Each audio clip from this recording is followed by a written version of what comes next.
আমার 5 বছর বয়সের ছোট মেয়ে মিনি একদণ্ড কথা না কহিয়া থাকিতে পারে না। পৃথিবীতে জন্মগ্রহণ করিয়া ভাষা শিক্ষা করিতে সে কেবল 1 বৎসরকাল ব্যয় করিয়াছিল। তাহার পর হইতে যতক্ষণ সে জাগিয়া থাকে এক মুহূর্ত মৌনভাবে নষ্ট করে না। তাহার মা অনেক সময় ধমক দিয়া তাহার মুখ বন্ধ করিয়া দেয়, কিন্তু আমি তাহা পারি না। মিনি চুপ করিয়া থাকিলে এমনই অস্বাভাবিক দেখিতে হয় যে সে আমার বেশিক্ষণ সহ্য হয় না। এই জন্য আমার সঙ্গে তাহার কথোপকথনটা কিছু উৎসাহের সহিত চলে। সকালবেলায় আমার নভেলের ৭৫ পরিচ্ছেদে হাত দিয়াছি, এমন সময় মিনি আসিয়াই আরম্ভ করিয়া দিল। বাবা, রামদয়াল দারোয়ান কাককে কৌয়া বলছিল, সে কিচ্ছু জানে না। না, আমি পৃথিবীতে ভাষার বিভিন্নতা সম্বন্ধে তাহাকে জ্ঞান দান করিতে প্রবৃত্ত হইবার পূর্বেই সে দ্বিতীয় প্রসঙ্গে উপনীত হইল। দেখো বাবা, ভোলা বলছিল আকাশে হাতি সুর দিয়ে জল ফেলে, তাই বৃষ্টি হয়। মা গো, ভোলা এত মিছিমিছি বকতে পারে, কি বলি বকে, দিন রাত বকে। এ সম্বন্ধে আমার মতামতের জন্য কিছুমাত্র অপেক্ষা না করিয়া হঠাৎ জিজ্ঞাসা করিয়া বসিল, বাবা, মা তোমার কে হয়? মনে মনে কহিলাম শ্যালিকা, মুখে কহিলাম, মিনি, তুই ভোলার সঙ্গে খেলা করগে যা, আমার এখন কাজ আছে। সে তখন আমার লিখিবার টেবিলের পার্শ্বে আমার পায়ের কাছে বসিয়া নিজের 2 হাঁটু এবং হাত লইয়া অতি দ্রুত উচ্চারণে আগডুম বাগডুম খেলিতে আরম্ভ করিয়া দিল। আমার ৭৫ পরিচ্ছেদে প্রতাপ সিংহ তখন কাঞ্চনমালাকে লইয়া অন্ধকার রাত্রে কারাগারের উচ্চ বাতায়ন হইতে নিম্নবর্তী নদীর জলে ঝাঁপ দিয়া পড়িতেছেন। আমার ঘর পথের ধারে।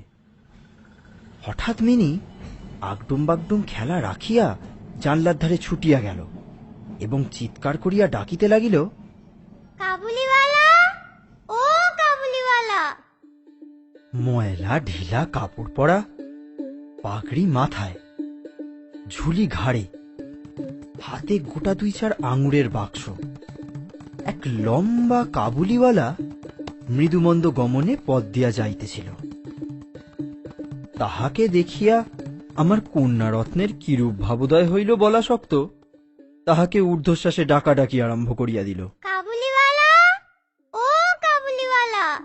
আমি ভাবিলাম এখনই ঝুলিঘাড়ে একটা আপদ আসিয়া উপস্থিত হইবে, আমার ৭৫ পরিচ্ছেদ আর শেষ হইবে না।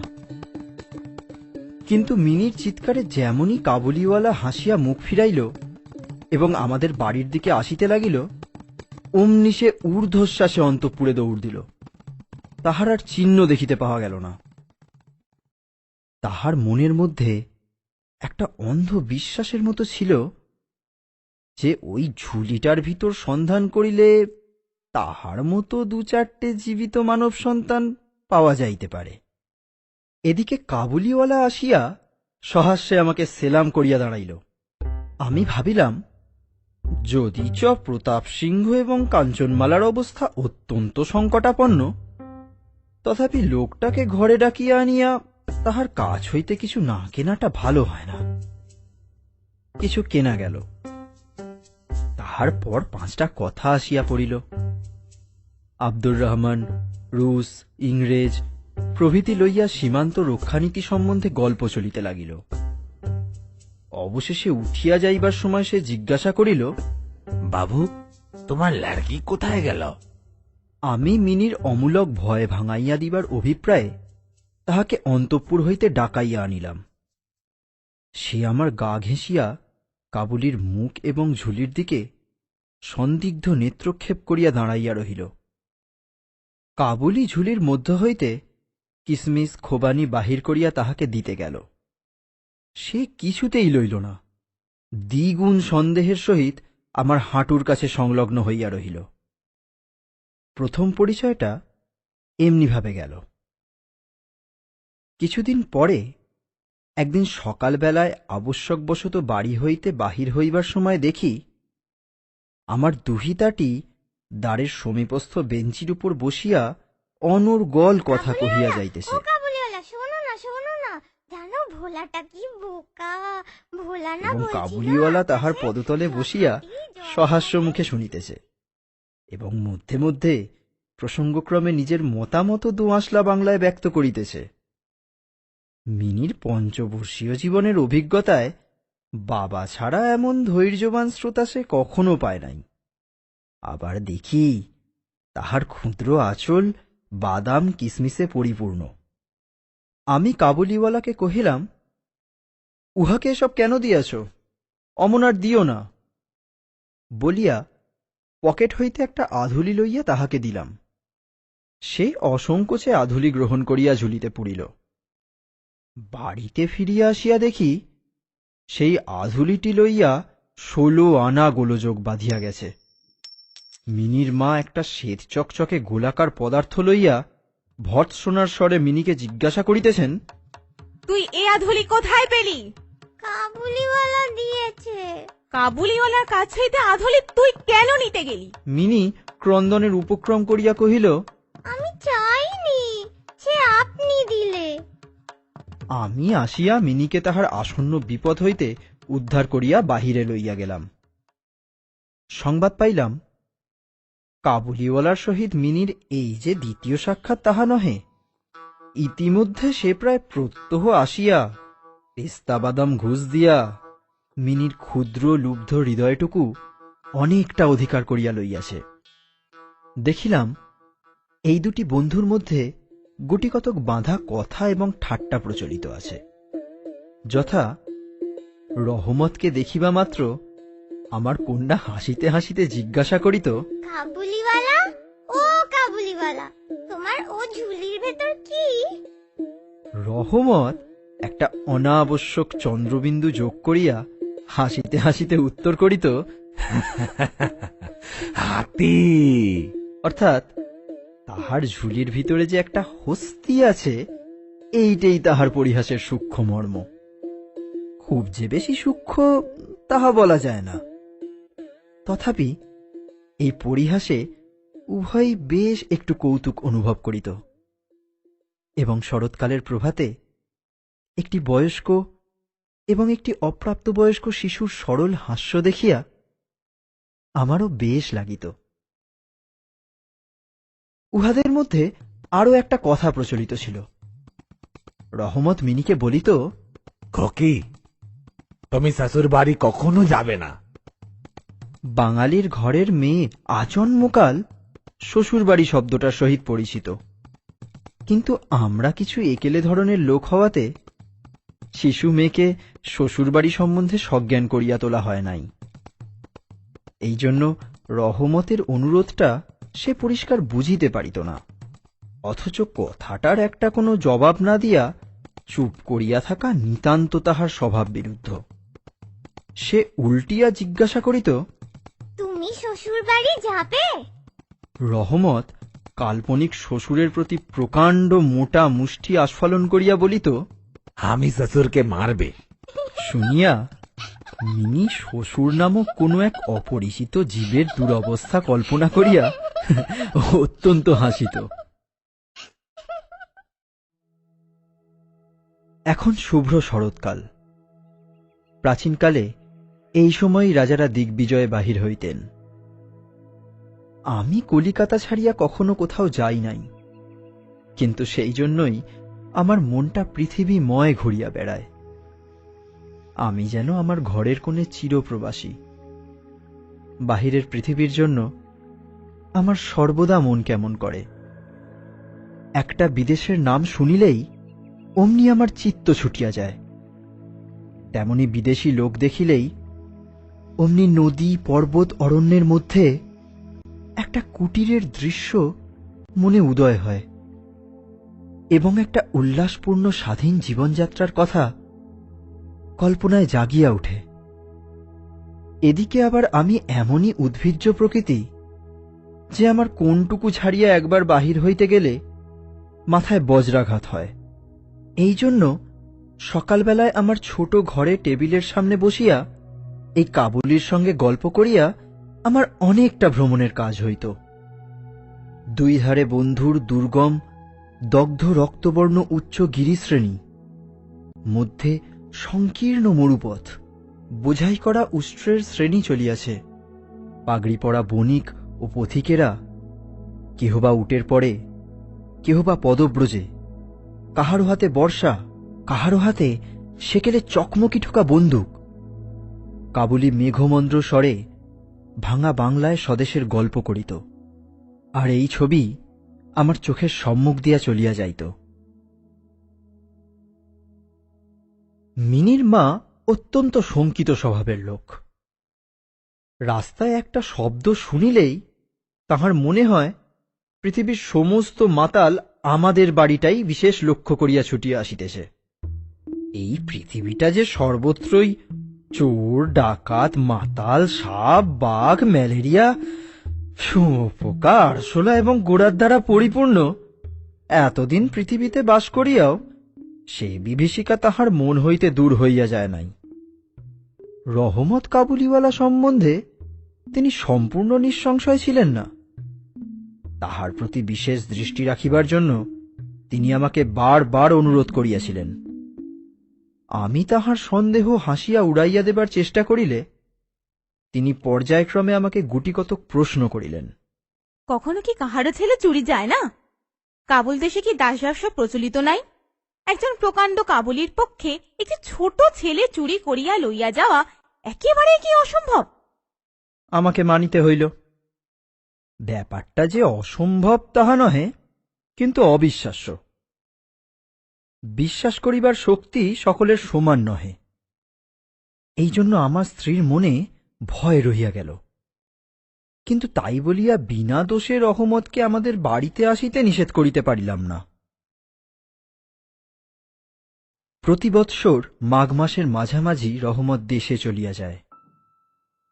এই সময়টা সমস্ত পাওনার টাকা আদায় করিবার জন্য সে বড় ব্যস্ত থাকে। বাড়ি বাড়ি ফিরিতে হয়, কিন্তু তবু একবার মিনিকে দর্শন দিয়া যায়। দেখিলে বাস্তবিক মনে হয় উভয়ের মধ্যে যেন একটা ষড়যন্ত্র চলিতেছে। সকালে যেদিন আসিতে পারে না, সেদিন দেখি সন্ধ্যার সময় আসিয়াছে। অন্ধকারে ঘরের কোণে সেই ঢিলা ঢালা জামা পায়জামা পরা, সেই ঝোলাঝুলিওয়ালা লম্বা লোকটাকে দেখিলে বাস্তবিক হঠাৎ মনের ভিতরে একটা আশঙ্কা উপস্থিত হয়। কিন্তু যখন দেখি মিনি কাবুলিওয়ালা ও কাবুলিওয়ালা করিয়া হাসিতে হাসিতে ছুটিয়া আসে এবং দুই অসমবয়সী বন্ধুর মধ্যে পুরাতন সরল পরিহাস চলিতে থাকে, তখন সমস্ত হৃদয় প্রসন্ন হইয়া ওঠে। একদিন সকালে আমার ছোট ঘরে বসিয়া প্রুফশিট সংশোধন করিতেছি। বিদায় লইবার পূর্বে আজ দিন 2-3 হইতে শীতটা খুব কনকনে হইয়া উঠিয়াছে। চারিদিকে একেবারে হিহিকার পড়িয়া গেছে। জানালা ভেদ করিয়া সকালের রৌদ্রটি টেবিলের নিচে আমার পায়ের উপর আসিয়া পড়িয়াছে। সেই উত্তাপটুকু বেশ মধুর বোধ হইতেছে। বেলা বোধ করি 8টা হইবে। মাথায় গলবন্ধ জড়ানো উষাচরগণ প্রাতঃভ্রমণ সমাধা করিয়া প্রায় সকলে ঘরে ফিরিয়া আসিয়াছে। এমন সময় রাস্তায় ভারী একটা গোল শোনা গেল। চাহিয়া দেখি আমাদের রহমতকে দুই পাহারাওয়ালা বাঁধিয়া লইয়া আসিতেছে। তাহার পশ্চাতে কৌতূহলী ছেলের দল চলিয়াছে। রহমতের গাত্রবস্ত্রে রক্তচিহ্ন এবং একজন পাহারাওয়ালার হাতে রক্তাক্ত ছোড়া। আমি দ্বারের বাহিরে গিয়া পাহারাওয়ালাকে দাঁড় করাইলাম। জিজ্ঞাসা করিলাম ব্যাপারটা কি। কিয়দংশ তাহার কাছে, কিয়দংশ রহমতের কাছে শুনিয়া জানিলাম যে আমাদের প্রতিবেশী একজন লোক রামপুরি চাদরের জন্য রহমতের কাছে কিঞ্চিৎ ধারিত। মিথ্যাপূর্বক সেই দেনা সে অস্বীকার করে এবং তাহাই লইয়া বচসা করিতে করিতে রহমত তাহাকে এক ছুরি বসাইয়া দিয়াছে। রহমত সেই মিথ্যাবাদীর উদ্দেশ্যে নানারূপ অশ্রাব্য গালি দিতেছে। এমন সময় কাবুলিওয়ালা ও কাবুলিওয়ালা করিয়া ডাকিতে ডাকিতে মিনি ঘর হইতে বাহির হইয়া আসিল। রহমতের মুখ মুহূর্তের মধ্যে কৌতুক হাস্যে প্রফুল্ল হইয়া উঠিল। তাহার স্কন্ধে আর ঝুলি ছিল না, সুতরাং ঝুলি সম্বন্ধে তাহাদের অভ্যস্ত আলোচনা হইতে পারিল না। মিনি একেবারেই তাহাকে জিজ্ঞাসা করিল, তুমি শ্বশুর বাড়ি যাবে? রহমত হাসিয়া কহিল, সেখানেই যাচ্ছে। দেখিল উত্তরটা মিনির হাস্যজনক হইল না। তখন হাত দেখাইয়া বলিল, শাশুড়াকে মারিতাম, কিন্তু কে করিব, হাত বাঁধা। সাংঘাতিক আঘাত করা অপরাধে কয়েক বৎসর রহমতের কারাদণ্ড হইল। তাহার কথা এক প্রকার ভুলিয়া গেলাম। আমরা যখন ঘরে বসিয়া চিরভ্যস্ত মতো নিত্য কাজের মধ্যে দিনের পর দিন কাটাইতাম, তখন একজন স্বাধীন পর্বতচারী পুরুষ কারাপ্রাচীরের মধ্যে যে কেমন করিয়া বর্ষযাপন করিতেছে তাহা আমাদের মনেও উদয় হইত না। আর চঞ্চল হৃদয়া মিনির আচরণ যে অত্যন্ত লজ্জাজনক, তাহা তাহার বাপকেও স্বীকার করিতে হয়। সে স্বচ্ছন্দে তাহার পুরাতন বন্ধুকে বিস্মৃত হইয়া প্রথমে নবী সহিসের সহিত সখ্য স্থাপন করিল, পরে ক্রমে যত তাহার বয়স বাড়িয়া উঠিতে লাগিল, ততই সখার পরিবর্তে একটি একটি করিয়া সখী জুটিতে লাগিত। এমনকি এখন তাহার বাবার লিখিবার ঘরেও তাহাকে আর দেখিতে পাওয়া যায় না। আমি তো তাহার সহিত এক প্রকার আড়ি করিয়াছি। কত বৎসর কাটিয়া গেল, আরেকটি শরৎকাল আসিয়াছে। আমার মিনির বিবাহের সম্বন্ধ স্থির হইয়াছে। পূজার ছুটির মধ্যেই তাহার বিবাহ হইবে। কৈলাসবাসিনীর সঙ্গে সঙ্গে আমার ঘরের আনন্দময়ী পিতৃভবন অন্ধকার করিয়া পতিগৃহে যাত্রা করিবে। প্রভাতটি অতি সুন্দর হইয়া উদয় হইয়াছে। বর্ষার পরে এই শরতের নূতন ধৌত রৌদ্র যেন সোহাগায় গলানো নির্মল সোনার মতো রং ধরিয়াছে। কলিকাতার গলির ভিতরকার ইষ্টক জর্জর অপরিচ্ছন্ন ঘেঁষাঘেঁষি বাড়িগুলোর উপরেও এই রৌদ্রের আভা একটি অপরূপ লাবণ্য বিস্তার করিয়াছে। আমার ঘরে আজ রাত্রি শেষ হইতে না হইতে সানাই বাজিতেছে। সে বাঁশি যেন আমার বুকের পঞ্জরের হাড়ের মধ্য হইতে কাঁদিয়া কাঁদিয়া বাজিয়া উঠিতেছে। করুণ ভৈরবী রাগিণীতে আমার আসন্ন বিচ্ছেদ ব্যথাকে শরতের রৌদ্রের সহিত সমস্ত বিশ্ব জগৎময় ব্যক্ত করিয়া দিতেছে। আজ আমার মিনির বিবাহ। সকাল হইতে ভারী গোলমাল, লোকজনের আনাগোনা। উঠানে বাঁশ বাঁধিয়া পাল খাটানো হইতেছে। বাড়ির ঘরে ঘরে এবং বারান্দায় ঝাড় টাঙাইবার ঠং ঠাং শব্দ উঠিতেছে। হাঁকডাকের সীমা নাই। আমি আমার লিখিবার ঘরে বসিয়া হিসাব দেখিতেছি, এমন সময় রহমত আসিয়া সেলাম করিয়া দাঁড়াইল। আমি প্রথমে তাহাকে চিনিতে পারিলাম না। তাহার সে ঝুলি নাই, তাহার সে লম্বা চুল নাই, তাহার শরীরে পূর্বের মতো সে তেজ নাই। অবশেষে তাহার হাসি দেখিয়া তাহাকে চিনিলাম। কহিলাম, কিরে রহমত, কবে আসিলি? সে কহিল, কাল সন্ধ্যেবেলা জেল হইতে খালাস পাইয়াছি। কথাটা শুনিয়া কেমন কানে খট করিয়া উঠিল। কোন খুনিকে কখনো প্রত্যক্ষ দেখি নাই। ইহাকে দেখিয়া সমস্ত অন্তঃকরণ যেন সংকুচিত হইয়া গেল। আমার ইচ্ছা করিতে লাগিল, আজিকার এই শুভ দিনে এই লোকটা এখান হইতে গেলেই ভালো হয়। আমি তাহাকে কহিলাম, আজ আমাদের বাড়িতে একটা কাজ আছে, আমি কিছু ব্যস্ত আছি, তুমি আর যাও। কথাটা শুনিয়াই সে তৎক্ষণাৎ চলিয়া যাইতে উদ্যত হইল। অবশেষে দরজার কাছে গিয়া একটু ইতস্তত করিয়া কহিল, খকিকে একবার দেখতে পাইব না? তাহার মনে বুঝি বিশ্বাস ছিল মিনি সেইভাবেই আছে। সে যেন মনে করিয়াছিল মিনি আবার সেই পূর্বের মতো কাবুলিওয়ালা ও কাবুলিওয়ালা খড়িয়া ছুটিয়া আসিবে। তাহাদের সেই অত্যন্ত কৌতুকাবহ পুরাতন হাস্যালাপের কোন রূপ বাত্যয় হইবে না। এমনকি পূর্ব বন্ধুত্ব স্মরণ করিয়া সে এক বাক্স আঙুর এবং কাগজের মোড়কে কিঞ্চিত কিসমিস বাদাম বোধ করি কোন স্বদেশীয় বন্ধুর নিকট হইতে চাহিয়া চিন্তিয়া সংগ্রহ করিয়া আনিয়াছিল। তাহার সে নিজের ঝুলিটি আর ছিল না। আমি কহিলাম, আজ বাড়িতে কাজ আছে, আজ আর কাহারও সহিত দেখা হইতে পারিবে না।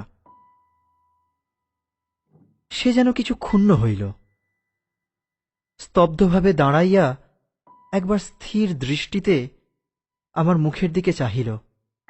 তারপরে বাবু সেলাম বলিয়া দ্বারের বাহির হইয়া গেল। আমার মনে কেমন একটু ব্যথা বোধ হইল। মনে করিতেছি তাহাকে ফিরিয়া ডাকিব, এমন সময় দেখি সে আপনি ফিরিয়া আসিতেছে। কাছে আসিয়া কহিল, এই আঙ্গুর এবং কিঞ্চিত কিসমিস বাদাম খকির জন্য আনিয়াছিলাম, তাকে দিবেন? আমি সেগুলো লইয়া দাম দিতে উদ্যত হইলে সে হঠাৎ আমার হাত চাপিয়া ধরিল, কহিল, আপনার বহুত দয়া, আমার চিরকাল চালান থাকিবে, আমাকে পয়সা দিবেন না। বাবু, তোমার যেমন একটি লড়কি আছে, তেমনি দেশে আমারও একটি লড়কি আছে। আমি তাহারই মুখখানি স্মরণ করিয়া তোমার খকির জন্য কিছু কিছু মেওয়া হাতে লইয়া আসি। আমি তো সওদা করিতে আসি না। এই বলিয়া সে আপনার মস্ত ঢিলা জামাটার ভিতর হাত চালাইয়া দিয়া বুকের কাছে কোথা হইতে এক টুকরো ময়লা কাগজ বাহির করিল। বহু সযত্নে ভাঁজ খুলিয়া দুই হস্তে আমার টেবিলের উপর মেলিয়া ধরিল। দেখিলাম কাগজের উপর একটি ছোট হাতের ছাপ, ফটোগ্রাফ নহে, তেলের ছবি নহে। হাতে খানিকটা ভূষা মাখাইয়া কাগজের উপর তাহার চিহ্ন ধরিয়া লইয়াছে। কন্যার এই শরৎ চিহ্নটুকু বুকের কাছে লইয়া রহমত প্রতি বৎসর কলিকাতার রাস্তায় মেওয়া বেচিতে আসে। যেন সেই সুকোমল ক্ষুদ্র শিশুহস্তটুকুর স্পর্শখানি তাহার বিরাট বিরহী বক্ষের মধ্যে সুধা সঞ্চয় করিয়া রাখে। দেখি আমার চোখ ছলছল করিয়া আসিল। তখন সে যে একজন কাবুলি মেওয়াওয়ালা, আর আমি যে একজন বাঙালি সম্ভ্রান্ত বংশীয়, তাহা ভুলিয়া গেলাম। তখন বুঝিতে পারিলাম সেও যে, আমিও সে। সেও পিতা, আমিও পিতা। তাহার পর্বত গৃহবাসিনী ক্ষুদ্র পার্বতীর সেই হস্তচিহ্ন আমারই মিনিকে স্মরণ করাইয়া দিল। আমি তৎক্ষণাৎ তাহাকে অন্তঃপুর হইতে ডাকাইয়া পাঠাইলাম। অন্তঃপুরে ইহাতে অনেক আপত্তি উঠিয়াছিল, কিন্তু আমি কিছুতে কর্ণপাত করিলাম না। রাঙা চেলি পড়া, কপালে চন্দন আঁকা বধূবেশিনী মিনি সলজ্জভাবে আমার কাছে আসিয়া দাঁড়াইল। তাহাকে দেখিয়া কাবুলিওয়ালা প্রথমটা থতমত খাইয়া গেল। তাহাদের পুরাতন আলাপ জমাইতে পারিল না। অবশেষে হাসিয়া কহিল, খকি, তুমি শ্বশুর বাড়ি যাবিস? মিনি এখন শ্বশুর বাড়ির অর্থ বোঝে। এখন আর সে পূর্বের মতো উত্তর দিতে পারিল না। রহমতের প্রশ্ন শুনিয়া লজ্জায় আরক্ত হইয়া মুখ ফিরাইয়া দাঁড়াইল। কাবুলিওয়ালার সহিত মিনির যেদিন প্রথম সাক্ষাৎ হইয়াছিল, আমার সেই দিনের কথা মনে পড়িল। মনটা কেমন ব্যথিত হইয়া উঠিল। মিনি চলিয়া গেলে একটা গভীর দীর্ঘ নিঃশ্বাস ফেলিয়া রহমত মাটিতে বসিয়া পড়িল। সে হঠাৎ স্পষ্ট বুঝিতে পারিল তাহার মেয়েটিও ইতিমধ্যে এইরূপ বড় হইয়াছে। তাহার সঙ্গেও আবার নূতন আলাপ করিতে হইবে। তাহাকে ঠিক পূর্বের মতো তেমনটি আর পাইবে না। এই 8 বৎসরে তাহার কি হইয়াছে তাই বা কে জানে। সকালবেলায় শরতের স্নিগ্ধ রৌদ্র কিরণের মধ্যে সানাই বাজিতে লাগিল। রহমত কলিকাতার এক গলির ভিতর বসিয়া আফগানিস্তানের এক মরু পর্বতের দৃশ্য দেখিতে লাগিল। আমি একখানি নোট লইয়া তাহাকে দিলাম। বলিলাম, রহমত, তুমি দেশে তোমার মেয়ের কাছে ফিরিয়া যাও। তোমাদের মিলন সুখে আমার মিনির কল্যাণ হোক। এই টাকাটা দান করিয়া হিসাব হইতে উৎসব সমারোহের 2-1টা অঙ্গ ছাঁটিয়া দিতে হইল। যেমন মনে করিয়াছিলাম তেমন করিয়া ইলেকট্রিক আলো জ্বালাইতে পারিলাম না। গড়ের বাদ্যও আসিল না। অন্তঃপুরে মেয়েরা অত্যন্ত অসন্তোষ প্রকাশ করিতে লাগিলেন। কিন্তু মঙ্গল আলোকে আমার শুভ উৎসব উজ্জ্বল হইয়া উঠিল।